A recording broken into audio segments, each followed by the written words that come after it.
Good afternoon, good morning, good evening, wherever you are in the world. My name is Mark McAllister and I am joining you live from sunny Cape Town. And here we are to talk about UK investment property in particular, but the subject of why investing in property is something that you might want to consider. I've been a landlord in the UK for over 20 years, both commercial and residential, and I'm going to try and do my best to answer some of those questions today. So some of the key markets that we deal with, particularly where I'm based here in Cape Town, is South Africa, but this applies to a lot of our African clients.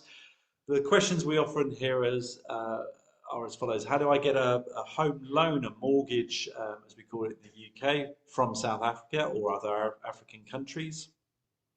What are the kind of loan to values or interest rates that I can expect? What are the investment hotspots of the future? Where are the properties that you should be buying today that you wish you had bought 10 years ago or in the future? And how do I ensure a high rate of occupancy so that you know the property is rented out all the time? And what is the UK stamp duty or transfer taxes? And finally, really the overarching question, is now the time to invest in UK property? So I'm going to try and do my best to answer all of these questions through the presentation today. If you've got any questions though, feel free to use the Q&A button at the center of the screen if you're on Zoom, and I'll do my best to answer them at the end. So, can't do a presentation on why investment property makes sense without mentioning this guy, Rich Dad, Poor Dad author Robert Kiyosaki. So he really brought the sort of the concept of property investment into the public eye, and his books are very, very famous for extolling the virtues of buying assets, in particular property assets. And what we're going to try and do today is condense some of his knowledge down to a very quick webinar. So if you're watching here, you'll be able to learn some of the key points from this book. One of the key things, though, that I like about Robert Kiyosaki's material is that he said that the key to financial freedom and great wealth is a person's ability or skill to convert earned income into passive income and or portfolio income. So I often use the analogy here. I look after a lot of professionals, including some surgeons, and some of those surgeons are the best in their field. But if you take somebody that's, say, a neurosurgeon, and they are paid effectively by every operation that they do, they might earn really, really well, and that's great, and they'll be doing that for a number of years. But at some point, they stop working. And if they haven't taken a proportion of what they've earned in that period and put it into something else that is going to grow in value, an investment of some description, then once they stop working, quite often there is nothing to provide for them afterwards. And this often happens to sports stars.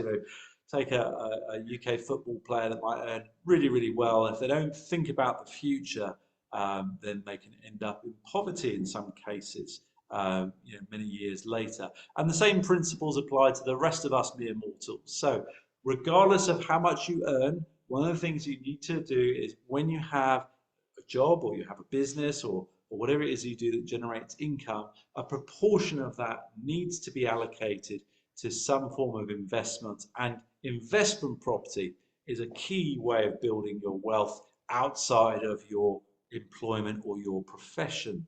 And that's what Robert Kiyosaki said in his book, that was a key message to consider. So let's look at one of the first things about where do we go and buy it, and again I link this back to a lot of the South Africans that I work with day in, day out.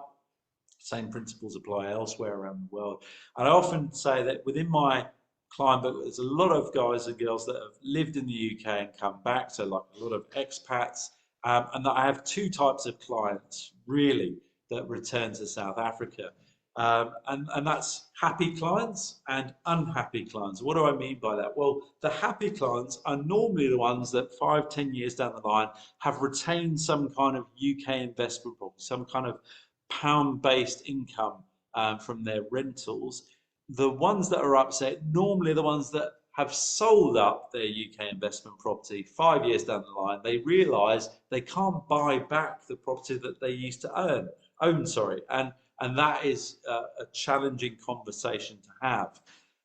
Also, quite often what we hear is South African property is better. You know, it's grown by X% in the last 6 months, year, 10 years, whatever. And what I wanted to be able to do is say, well, let's look at that then, and let's try and put some real factual numbers to it, and try and get a benchmark of, you know, what is actually better to invest in. This is a long-term investment, so we need to be able to look at it in the long term and actually see, you know, what makes better sense for you from an investment point of view. We also need to talk about, understand leveraging, the cost of debt. You know, so if we borrow money in these modern times, what does that cost? And I'll come on towards that at the end. So let's take a real world example. This is a real long-term, real world example, actual client that I've met, and they had a property in Bishop's Court in Cape Town. They bought it in 1982. The rand was around 1 to 1 at the time, and they bought it for about 100,000 rands. Okay, so about 100,000 pounds at the time. They were considering moving to a property in Notting Hill. This isn't the property in question, it's just a property in Notting Hill. And at the time, they could have bought that for £100,000, which is about 100,000 rand at the time. Where are we now? Well, if we look at it in the last time that we benchmarked this, sorry, was in 2023. The rand was 23 to the pound back then, and the Cape Town property was valued then at 28 million rand. That's 1.25 million pounds.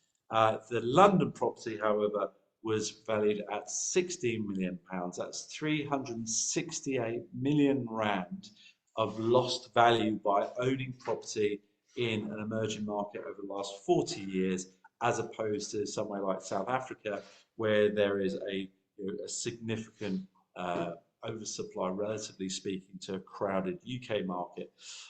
So effectively, what does that mean in real terms? Well, if you benchmark this, by buying in South Africa 40 odd years ago, this client has lost out on 12 Cape Town mansions where they could have bought in the UK and then sold it, now, and gone and bought, a significant amount more in Cape Town, as an example. So really that shows in the long term what I'm driving at, which is if you buy an investment property, you need to be able to defend against currency depreciation. And so we need to price our assets in pounds or dollars or euros to really get a true sense of whether it's going up in primary currency value. Sorry, my presentation stopped there. Okay, and when we look at currency in the longer term, we realise that this is not something that's just happened overnight. So this is the long-term GBP to rand exchange rate over about a 40-year period, and you'll notice that dotted line there is only going in one direction. There's a common misconception that that only really happened since Jacob Zuma was in charge. That's not the case. This goes all the way back to the 1980s. And that dotted trend line is the thing that I'm interested in, because I asked you the question, if you are living in South Africa, do you think things in South Africa are going to be dramatically better? Do you think that they might be worse, or about the same of where they've been over the last 40 years? Nobody really knows, so it's a personal choice, it's a sentiment question. And if you think things are going to be likely to be about the same over the next 40 odd years, well, then it's fair to assume that this trajectory will continue. That dotted line will continue to climb up to the right-hand side over the next 5, 10, 20, 30, 40 years or so. And it's the same in dollars as well. If we look in dollars, over that time frame, 1995 there, 3 rand 60 was what you would get for every dollar. We're now at 18, and we have been over 19 rands to the dollar. So it's depreciated significantly over a 40-year time frame. And again, that trend is unlikely to reverse. If you look at that dotted line there, it's very rare it goes below that line, but it quite often comes back above the line as well. Let's then look at average UK and South African house prices in the same time frame. So this is priced in the currency of the property, and then benchmarked against where the exchange rate was at the time. So if you look, the average UK house price has consistently climbed over a long period of time. If you take the average South African house's price and put it into pounds, you'll see also that it's an outperformance from a UK property perspective. I still occasionally get this question, not so much these days, but did Brexit ruin the UK house market? No, not at all. It didn't skip a beat. If anything, it's just kept on rising. And this is actually more of a product of what's going on with inflation. Hard assets like property don't depreciate. They tend to appreciate as money printing goes on, and we've seen that famous quantitative easing several times over the last sort of 20 odd years or so, and that's why prices continue to rise in the UK. If we then flip that over now into Rand, so this is the same data set, but now with the Rand exchange rate, again, you'll see there's a fairly tight pinch point back in 2010, but really ever since then, over the last sort of 15 odd years or so, the gap has just got bigger and bigger. So again, long term, the trend is intact, and it just underlines that, when it comes to investment property, the UK does outperform in the longer term, and investment property is a long-term investment. It shouldn't be something you buy today to sell tomorrow. It's not stock, it's not a share, it's not a cryptocurrency. It's something you want to hold long-term, just like Robert Kiyosaki says in his book. So let's take another example, and this one now is a more recent study up to, again, 2023, that this time is looking back to when a property was purchased in 2012. So sold a Wimbledon property for £1.2 million. That generated at the time about 14.4 million Rand, so about 15 million Rands was then used to buy a mansion in Camps Bay. Lovely place, okay. That's now worth about 40 million Rand, which is about 1.8 million. But the Southwest 19 property in Wimbledon is currently on Zoopla at 3.8 million sterling, which is 87 million Rands. So effectively, in a decade, that equates to about the loss of a Camps Bay mansion. So again, whether you look at this long term over 40 years or whether you look at it over the last decade or so, consistently we see this issue coming up where, though the South African property market might go up a bit, it still isn't enough to outpace long term what's going on with the currency depreciation. So just be aware of that depending on where you're buying your investment properties. Okay, so if you're looking at investment properties, you've got to ask yourself some questions, and I often hear this from clients, and if not, I prompt them to think about this. So if you want to buy an investment property, is it somewhere that you want to live in the future? If you don't want to live in that specific property, great, you can speak to somebody like me and talk about an unemotional best case investment property. If it's something you want to live in, that's more of an emotional decision. I can't find your dream home for you. I'm not an estate agent, so I'm not going to recommend properties for you to live in as such. But if you're looking for best value, best rate of return, best yields, absolutely that's something that we can and do assist with.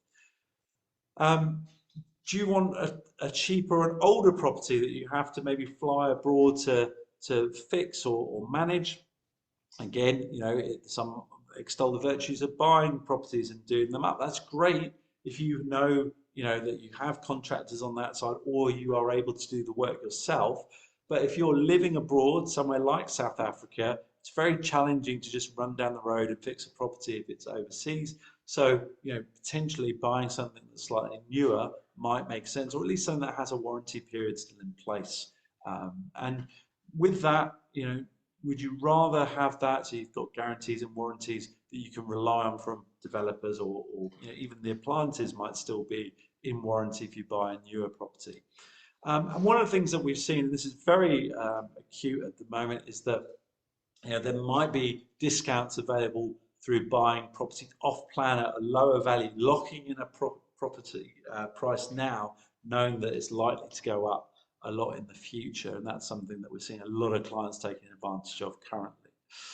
But if we're going to go and purchase property, I spent a lot of time talking about South Africa, talking about the UK. There's just a couple of markets. We've got to be fair to the whole world, and what we've got to do is look everywhere in the world and then sort of narrow it down to what makes sense. So if you imagine we were on the International Space Station, you're looking down at this kind of Google Maps view of the world, we can go and invest anywhere, right? So we need to filter these locations down and make some choices on where makes sense to purchase from there. So we start that process. Well, let's think about what we would define as our first question. And the first one that often comes up is currency. You don't want to be in a long-term depreciating currency against primary currency like we've seen with the rand.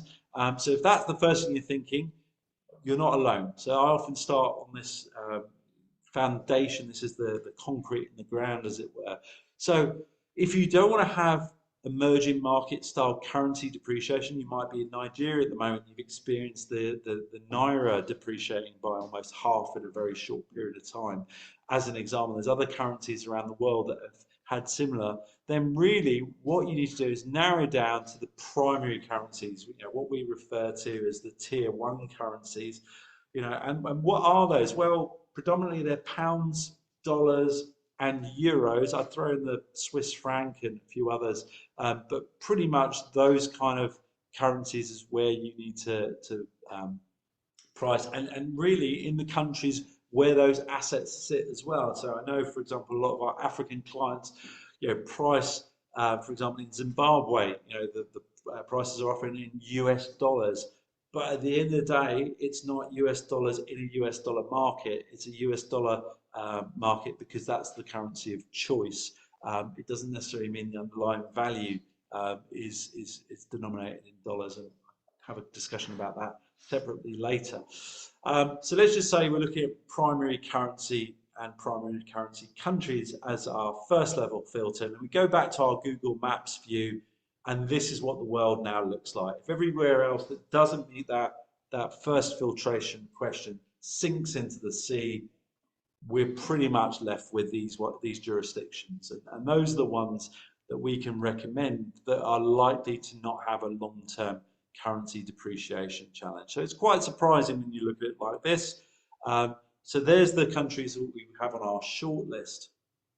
Then the next two questions I would encourage you to think about if you're going to buy an investment property somewhere outside of your home country is 2 points. Firstly, from a legislation point of view, we've seen this, for example, in Spain, where they will expropriate property, they will sell land from underneath you. So the question is, will the government of the day vehemently protect your property ownership rights as a foreign investor? And if the answer is no, which is quite common in the more left-leaning socialist countries, particularly in Europe, well, then the answer is maybe we shouldn't be putting a lot of money in there for the long term, and maybe we need to think about somewhere else.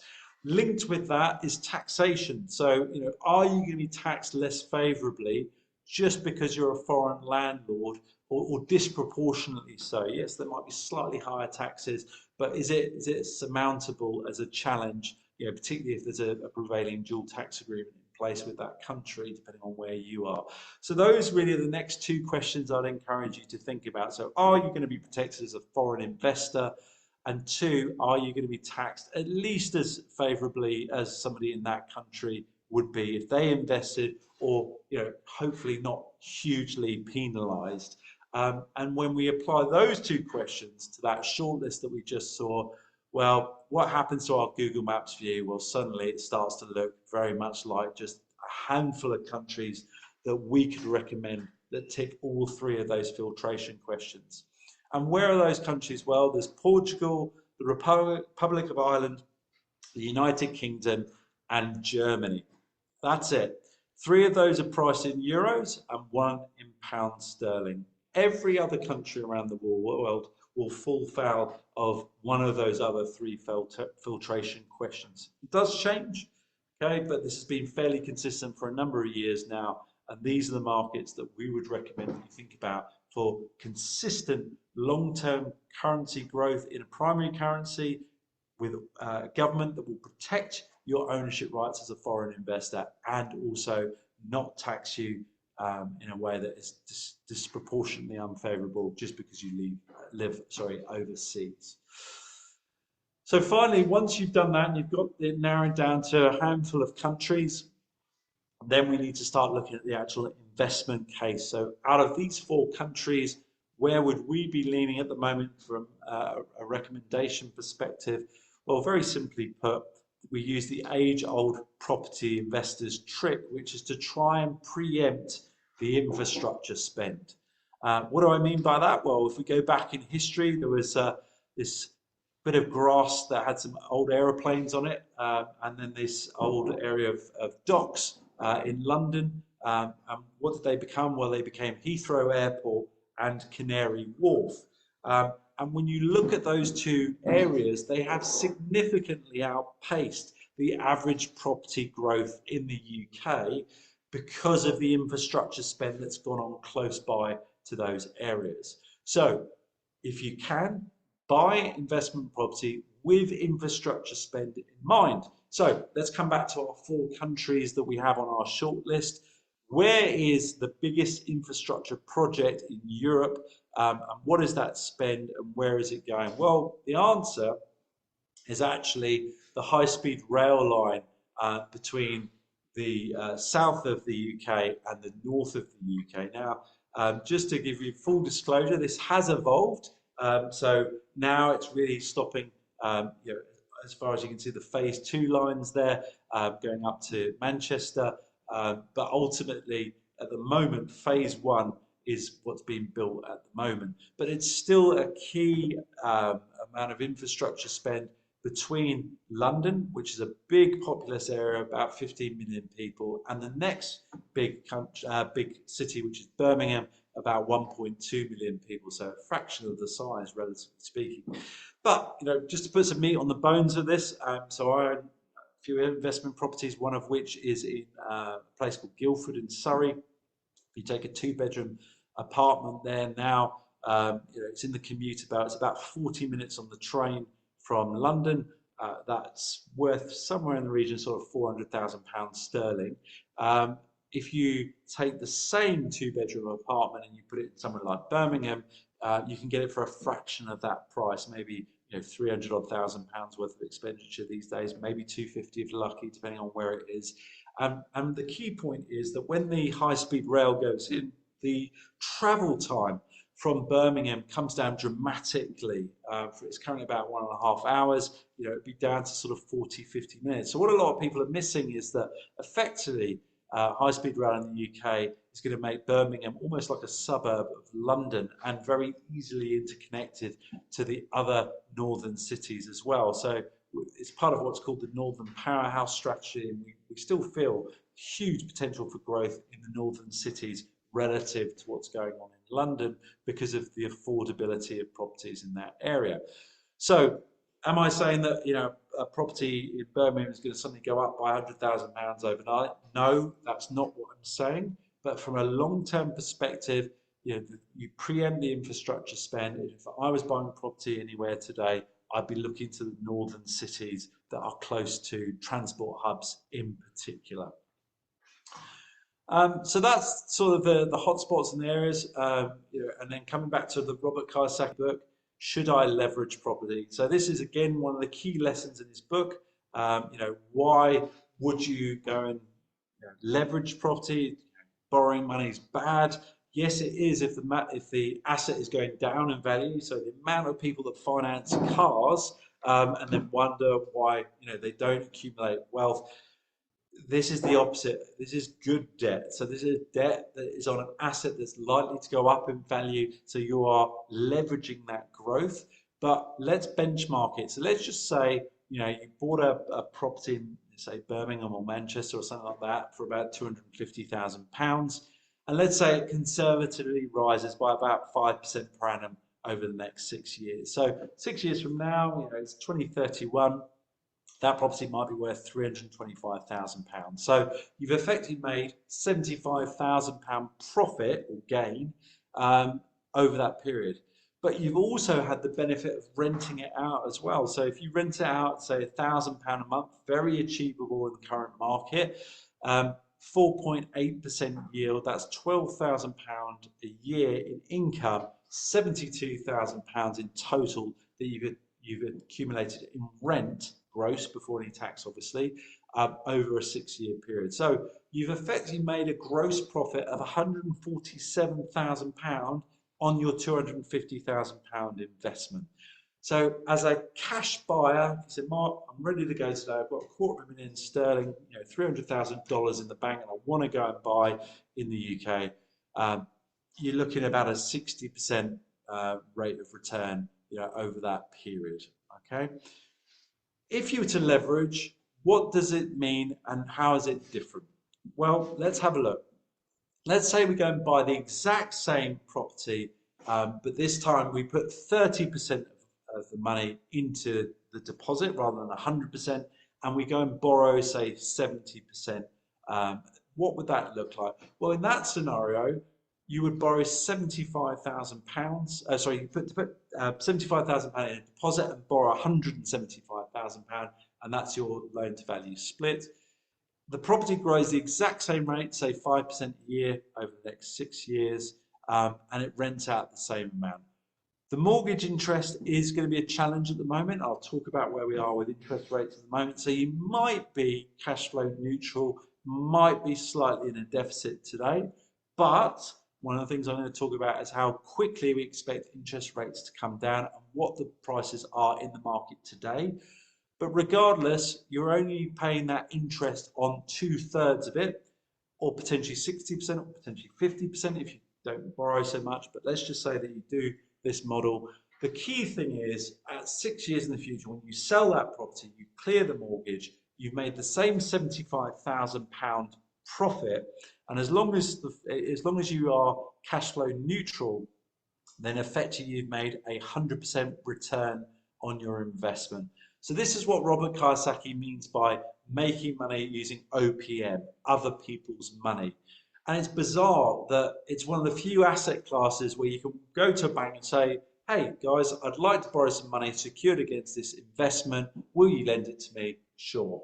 If you go and ask them to lend you money to buy Bitcoin or some other speculative high growth stock like Tesla, they'll probably laugh you out the door. But when it comes to investment properties, they're very comfortable with it. So if we have a period of reducing interest rates, which is what I think is on the horizon, potentially getting into the market now might not be a bad thing, because if you do secure that property at what could be a lower price, you might be able to do a thing called refinancing it at a lower interest at some point in the future. I'll talk about that in a minute. One other thing to think about, though, is that we do have some of our development partners offer a unique model. So you've got that 30/70 model that I talked about there, but also some of the developers that we work with do what's called a 5/25/70 model. So they allow you to put 5% into the property today and then amortize the rest of the deposit over a building period, normally about 2 years or so. So again, it allows you to make the same rate of return, but potentially with a lot less cash today. So if you're saying, I don't have £250,000, I don't have $300,000, but I might have $30,000, $40,000, $50,000. Well, actually, you could get started today and start to contribute to that on a monthly basis. So if you've got a smaller lump sum but a regular cash flow, maybe in another currency from business activities or rents elsewhere around the world, this then becomes an option. We call it the 5/25/70 model. But again, very, very much on a case-by-case basis. We need to understand where you sit overall from a wealth planning perspective to see whether something like this would be appropriate. And it does restrict the amount of developers and partner agents that we work with. So it's an option, but it's not for everybody. Okay, last thing, really, Holborn is a complete service provider, so we're able to assist you on everything. We do the research and look to work with people that underwrite the properties so that we know that what they're offering is solid. We can assist with mortgages, pre-approvals and compliance calls so that you can get funding before you decide to buy a property. We can assist with solicitors and conveyancing so that you know who to work with to help buy these properties. We conduct regular visits to the developments that are ongoing. We often send clients videos from their apartments and houses that are in build, just so they can see what's going on. And then at that point where we're ready, we can then bring in the Holborn mortgage team and providers that will quote to give you the mortgages, and then we can assist with the lettings recommendation as well. That's both long-term and short-term. So we've got a number of clients that are looking to do Airbnb, Booking.com style lettings. Very, very attractive rents if you can secure the kind of property that can go into the short-term market, and that can produce double-digit yields quite easily. And then from an active management point of view, we see this as another asset class, so we will review it with you as part of your growth in the property journey, and potentially look to acquire more properties in the future. And then finally, if you need assistance with tax and insurance, we have partners that we work with there, and also potentially selling properties in the future. So literally the whole service is something that we are able to do. We're very experienced with dealing with clients all over the world, in particular Africa, so we know how to provide this kind of solution to you, and have got plenty of testimonials where you can speak to clients just like you and understand what their journey has been. Okay, so last little bit we talked about at the start is the borrowing money in the UK. What does that involve? Well, in South Africa, a secured home loan is called a bond. Bonds are also secured debt in the fixed income market for companies. That's not what we're talking about when I talk about a bond. It's not James Bond either. In the UK, though, it's called a mortgage. So you may have heard this phrase before. So a mortgage and a bond, very, very similar in what they do, just in different markets. So if you are living in the UK, you can purchase a home and live in it. And there are 10% down mortgages available in the UK at the moment. Still a relatively tight market. But if you are living there and it's your home that you are living in, you can get a lot more lent to you than if you're an investor. That's the first thing to point out. At the moment, I think the maximum that I would feel comfortable with, and it would be on a very much a case-by-case basis, is up to a 70% loan to value. With interest rates where they are, though, I would encourage you to think about a lower loan to value, so in the 50 to 60% range, and then let property prices go up before you then refinance, which I'll come on to in a second. You can borrow money and pay interest only. So this is something that maybe you're not familiar with if it's not available in your market. So you borrow money and the amount you borrowed stays flat. You just pay the interest on that each year that goes past. So you still have a debt that's there. Or you can pay off capital as well as interest and reduce that amount that has been borrowed. And that's a safer but more cash flow intensive strategy.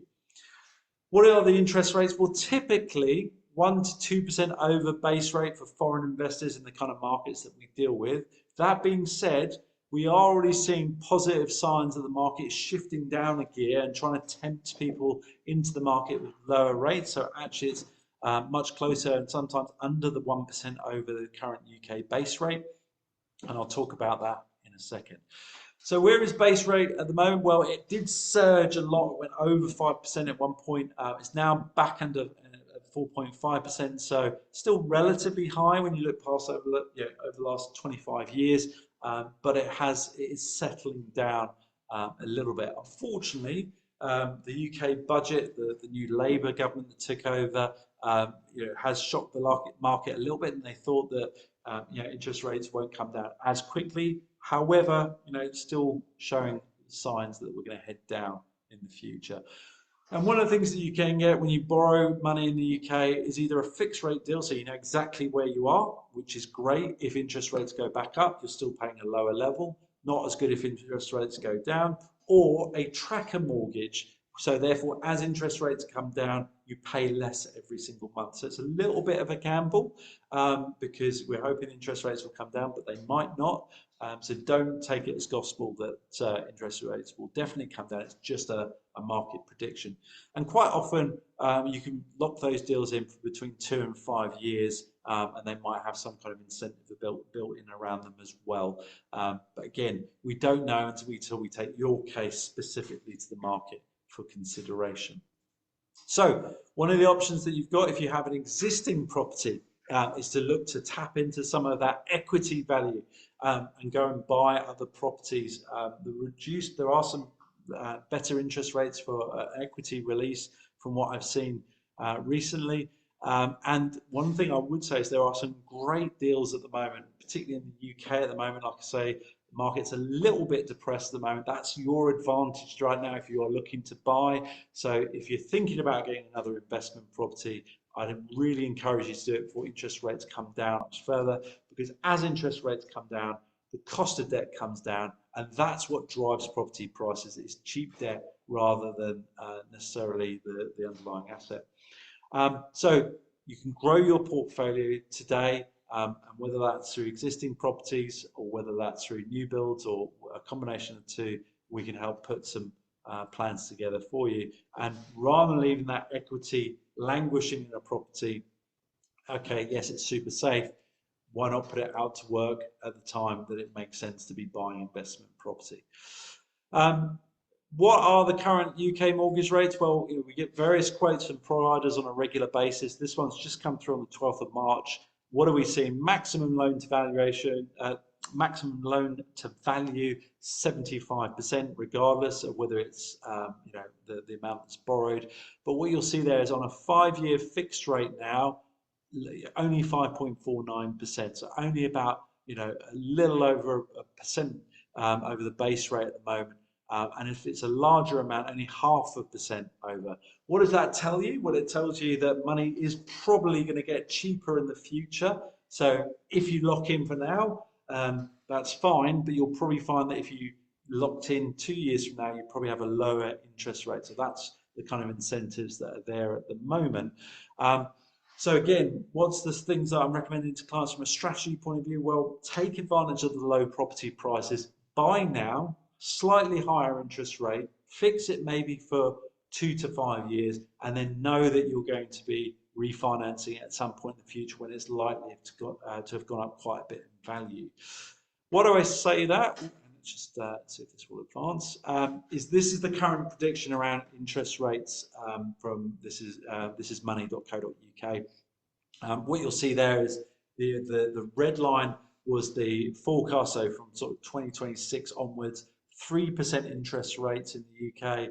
Unfortunately, with the Labour budget, that has shifted up a bit. So the prediction is currently sitting at about 3.5% by 2026. This isn't guaranteed, it's just a prediction, but that's why the mortgage providers are now starting to offer fixed rate deals that are very close to the UK base rate. So choice is yours. If you've got cash and you're able to buy now, you could buy in cash and then remortgage at some point, in a couple of years' time.